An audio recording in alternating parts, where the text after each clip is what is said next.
Hey everybody, Nick Knack here, back again for another video.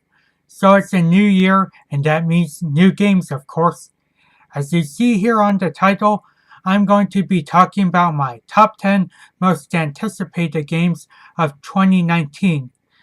I originally was going to make this after my best of last year vid, but because of how easy it is to make, I thought I'd start off with this vid first. Now, compared to last year, I'd say 2019 is looking to be one damn good year for video games because there's a whole bunch of sequels I never expected we'd be getting and a whole bunch of unique titles I can't wait to sink my hands into. As usual, let me state that these are games I'm looking forward to, and because I don't really know much about all these games, I'm probably going to try and talk briefly about each one. So without further ado, let's begin talking about my most anticipated of this year.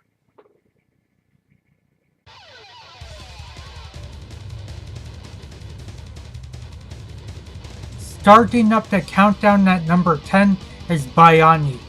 This is one game I bet no one has even heard about because of what it's about and who's making it.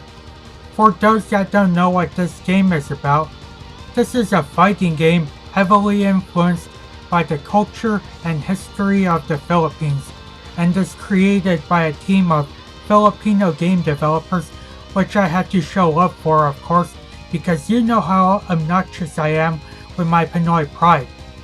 Just everything about this game has me intrigued, from the graphics and character design, to the art system inspired combat, to just seeing characters inspired by guys like Jose Rizal and Emilio Aguinaldo make up this game's roster sounds really amazing. It's starting to list off, however, because it's made by people whose work consists of mobile games, and that makes me a bit cautious. Still, just for concept alone, this is one game I need to show love for.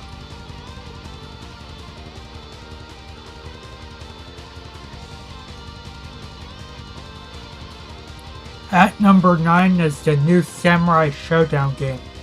I am a pretty big Samurai Showdown fan, and hearing the news of a new one that's 2.5D and being made by SNK just instantly got me excited. Like ever since they released KOF 13, SNK has stepped up with their fighting games, and from the footage shown for this new Showdown game, it looks like they're hopefully delivering on the fact that this game will most likely be good. From what it looks like, the cel-shaded graphics are top notch, the gameplay looks robust with some great finishing attacks to go with it, and seeing returning characters is always a plus for rebooted fighting games. So far, I believe this will be the second best fighter of this year. Just give me Shiki and Genon and everything will be amazingly fantastic.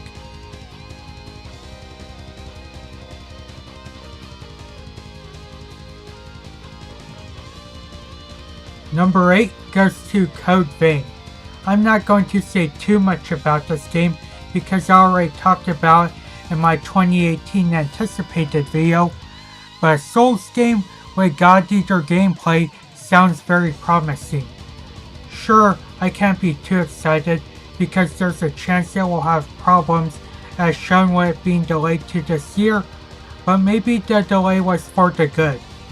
Anyway, I have hope for it, and this will probably be the Souls game that will get me starting my copy of Bloodborne I have in the back, because unfortunately I have that shit still sealed. Also, I have to support this game due to me meeting the game's producer at Anime Expo.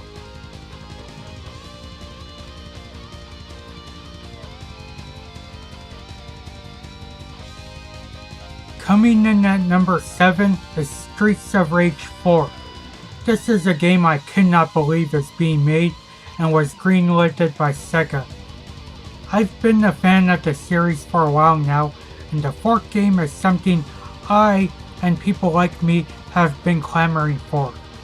Now, although it's not made by Sega exactly, but instead by the guys that created that Wonder Boy's Dragon Trap remake that was released a few years ago, I definitely have faith in them since the aforementioned remade game is something I've heard good things about. As for what we know about Streets of Rage 4, the graphics have a beautiful 2D presentation, the game is set 10 years after 3, and man is that combat shown from the trailer looking fluid and maybe even better than 2. Even if it might get the scores of Wonder Boy's Dragon Trap, this is one game I think everybody should talk more about. Like man, seeing so little talk about this game sucks a ton.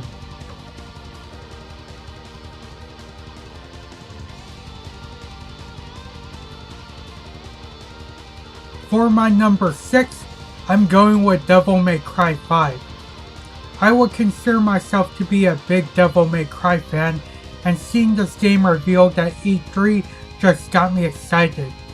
Now even though DMC has been somewhat lukewarm for the past few years with games like DMC, Devil May Cry, and the 4th game, I'm sure Capcom will fix these problems.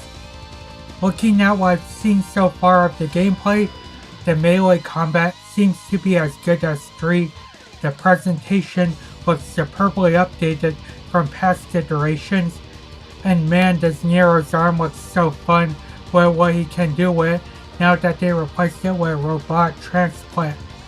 Except for 2, the Devil May Cry series had no extremely terrible entries, and though you might hate Capcom with what they have been doing for the past few years with their games, I don't think anybody can deny that 5 is looking to be pretty good with its gameplay.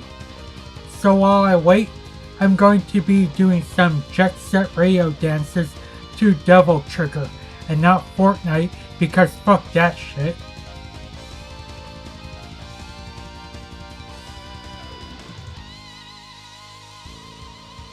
My number 5 goes to Indivisible. I'm not really gonna say as much because I covered it in my 2018 anticipated video, but man am I looking forward to this game. For those that still don't know what it is, it combines Metroidvania with Valkyrie Profile. Now unfortunately I still haven't played Valkyrie Profile, but I've seen gameplay, and it's very unique with how each party member is assigned with a button.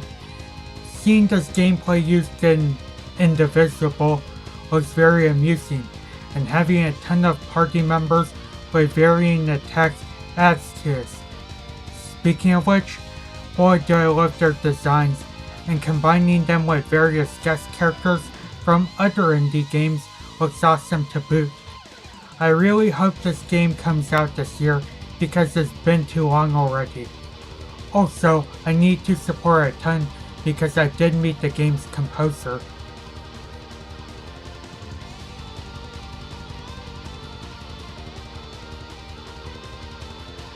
Coming in at number 4 is Mortal Kombat 11. I've been a devotee of the franchise ever since I was a kid, and looking at what NetherRealm offered for a game so far, they continue to deliver and make sure they don't follow the same formula. Some people might dislike the gameplay of NetherRealm fighters, but they are serviceable, and there's not too much of a problem when given an array of content. The gameplay for MK11, I would say, has done so much to make it different from X, which I personally support. Though I'm going to miss X-ray moves and how they replace them with attacks that activate under certain conditions. Speaking of the aforementioned array of content, they combine the concept of if it's not broke, don't fix it, with the concept of including features that worked in the past, as they're giving us a deep story mode as usual, while also putting in customization that was in Injustice 2, and even before that with Armageddon. Pretty much, I can't wait for this game, and obviously I expect this to be my best fighting game of the year.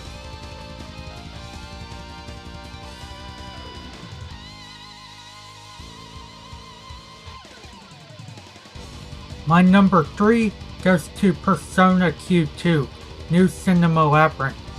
Anybody who knows me full well knows that this game was going to make the list. I mean, name me an anticipated or best of countdown in which I don't put a Persona game on it. But getting back to PQ2, I love the first Persona Q, and it was pretty much my first Etrian Odyssey game. So when I first saw a trailer to this new one, my jaw just dropped. I mean, I knew a Persona Q with the 5 cast was going to happen, but then meeting the games of 3 and 4 and seeing them team up as one big entity, I was like, no freaking way. From both the graphics and gameplay, it looks similar to the first PQ with some extra additions here and there, but that's fine with me. The obvious reason for even checking out this game is the fan service of games 3 to 5, with seeing characters team up and interact from the series. Like, I can imagine how enjoyable the interactions will be, and how we'll even get character development for certain people from it. It's just sounding so good to me, and I know for a fact it will release later on this year. That being said, expect me to buy the collector's edition for it, because I'm always like that for the series.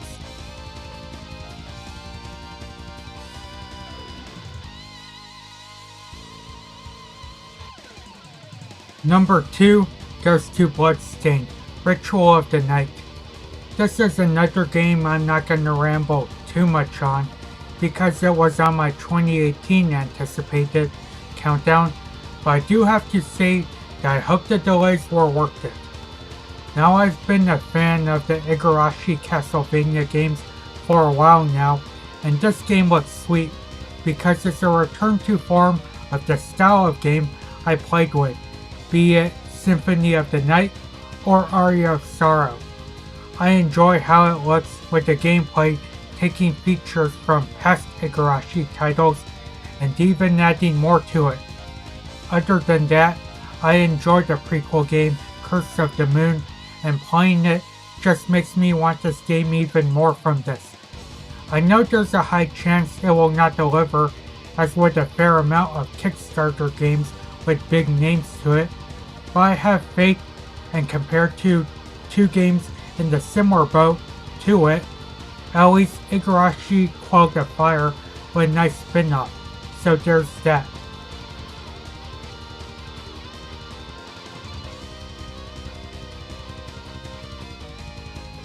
And finally, coming in at number 1, I have to go with Kingdom Hearts 3.